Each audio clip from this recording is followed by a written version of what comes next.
What's up guys? Another day, another house tour na naman tayo dito sa First Park Homes, Batangas. Nandito tayo ngayon sa Santo Tomas, Batangas, kasama ang aking client para mag-house viewing.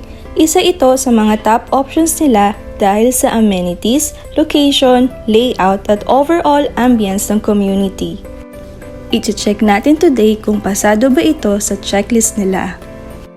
After ng house viewing, dumiretso kami dito sa scale model for the available units. Also, for the presentation ng computation at financing options. We discuss everything from reservation fee, down payment terms hanggang monthly amortization.